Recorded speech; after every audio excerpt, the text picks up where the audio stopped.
જય હો શ્રી સીતારામ ગૌધામ કોસમાળા સુરત નોધારી લૂલી લંગડી બીમાર ગાયોનું 350 ગૌ માતાનું ધામ સત્યનો દરબાર કોઈ ટ્રસ્ટ પ્રમુખની માત્ર સિર્ફ ભગવાન શ્રી રામ ચિત્રકૂટ હનુમાનજી મહારાજ કાળ ભૈરવ દાદા તથા પધારતા તમામ ભાવિ ભક્તોની અસીમ કૃપાથી ગૌ માતાની અસીમ કૃપાથી આ 350 ગૌ માતાનું માગવાનું નહીં, માત્ર ને માત્ર નિસ્વાર્થ ભાવરૂપી પહેલાંના સાધુ સંતો જે કાંઈ પણ પરંપરા મુજબ ગૌશાળા મંદિરો આશ્રમો એ ચલાવતા એ માત્ર તેમના ભજનથી તેમના સત્યથી અને ભગવાનને મેળવીને અને સારું કાર્ય કરી અને લોકો ત્યાં સુધી આવતા જે કંઈ પણ જરૂરિયાત હતી અને આપતા. એવી રીતે આ ધામ અહીંયા આવે છે માત્ર ને માત્ર બસ કોઈ રૂપ અને કોઈ સ્વરૂપમાં પરમ કૃપાળુ પરમાત્મા અહીંયા કોઈ પણ ભાવિ ભક્તોને મોકલી દે છે અને ચાલે છે. વધારે વિશેષ વાત કરતાં મિત્રો, આવતો તહેવાર એટલે કે તારીખ 2/3/2026 અને શુભવારના રોજ આપણે હોળીનો કાર્યક્રમ સુરત શહેરની અંદર ગુજરાત ભારતની અંદર થતો હોય તો તેના માટે સરસ મજાના દેશી ગૌ માતાના શાણમાંથી દિવ્યાબેને સરસ મજાની આવી તનતોડ 3 મહિનાની મહેનત બાદ આ એક માત્ર ને માત્ર ગૌ કલ્યાણ માટે આત્મનિર્ભર ગૌશાળા થાય એટલા માટે તનતોડ મહેનત કરી અને લગભગ 30 હોળી જેટલા શાણા બનાવ્યા છે. તો આપ જોઈ રહ્યા છો આ સરસ મજાના ગાયના દેશી ગૌ માતાના શાણમાંથી. મિત્રો, આની અંદર એક ખાસિયત છે, આપણે કટિંગ મશીન છે તો તમામ ઘાસ સારો કટિંગ થાય અને નીણ થતી હોય તો માત્ર ગોબરની અંદર એકદમ શુદ્ધ ગોબર હોય. આ ગોબર છે, આના જ શાણા છે. તો ગોબરની અંદર ગૌમૂત્ર અને ગોબરથી આ શાણા બનાવેલા છે.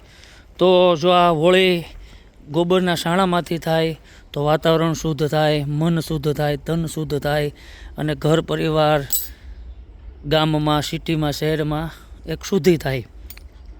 તો આવી રીતે અહીંયા સરસ મજાનો સ્ટોક થઈ ગયો છે અને કોઈ પણ ભાવિ ભક્તોને શાણામાંથી હોળી પ્રગટાવી હોય તો હોળી શાણામાંથીને જ પ્રગટાવજો, કારણ કે પહેલાંના સાધુ સંતો પણ આવી જ રીતે જ હોળી પ્રગટાવતા. અને આ 350 ગૌ માતાના નિર્ભર માટે છે આ બધું મહેનત.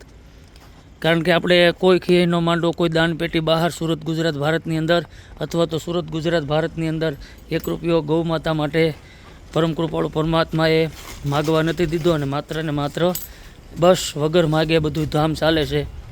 તો અને એક જ અમારો હંમેશા ભાવ હોય કે સત્યના માર્ગે ચાલવું, નિસ્વાર્થ ભાવરૂપી કામ કરવું, સેવા કરવી. અહીંયા કોઈ ગોવાળ નથી, માત્ર ખુદ ગબર ખુદ ગોવાળ અને બનીને ભગવાનની અસીમ કૃપાથી આ ધામ વગર ગોવાળે 350 ગૌ માતાનું ચાલી રહ્યું છે. કારણ કે સાધુ છે એ માળાથી, ભગવાથી, ડિગ્રીથી શોભતો નથી, એના ગુણથી શોભે છે. જેનામાં ગુણ કેટલા છે એવી રીતે સાધુ થવાય છે. કોઈ સંસારી હોય, ભલે જીન્સ ટી શર્ટ પહેર્યા હોય, પણ એમાં પણ સાધુત્વના ગુણ હોય, ધર્મના ગુણ હોય, જ્ઞાન ધ્યાનના સત્સંગ ભજનના ગુણ હોય, એ પણ સાધુ જ પણ કહેવાય.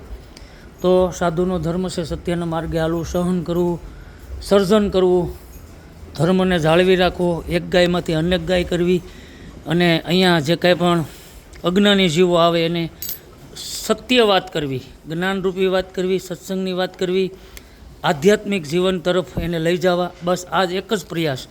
ગમે તે પોઝિશન હોય ગૌશાળાની, પણ ખોટું બોલવું નહીં, માત્ર ને માત્ર હોય એવું કહી દેવાનું, આવું હોય આવે, પણ સત્ય કહેશું તો એને. કારણ કે આજ સમાજની અંદર તમે ગમે ત્યાં જાઓ બધું ખોટું ખોટું જ ચાલે છે. એમાં પણ સત્ય જો ક્યાંય જો કોઈને સાંભળવા નથી મળતું, કારણ કે સત્યના આપણે કાન નથી રહ્યા, સારી જોવાની આંખું નથી રહી. એમાં સત્ય બોલવું એ જ આપણો ધર્મ છે અને સત્યના માર્ગે ચાલવું અને આ ધામ ધર્મ ગૌશાળા ચલાવી એ મોટો અમારો સંકલ્પ છે. તો વધારે વિશેષ વાત ન કરતાં હોળીની અંદર શાણા મળશે. ફોન કરજો, મોબાઈલ નંબર 9825877815, 98 258 77 8 15, કોસમાળા કેનાલ રોડ, અન્નપૂર્ણાથી આપણે કોસમાળા તરફ જઈએ એટલે રેલવે ગરનાળાની બાજુમાં શ્રી સીતારામ ગૌધામ. જય શ્રી રામ, જય ગૌમાતા, જય શ્રી ચિત્રકૂટ હનુમાનજી મહારાજ, જય કાળ ભૈરવ દાદા.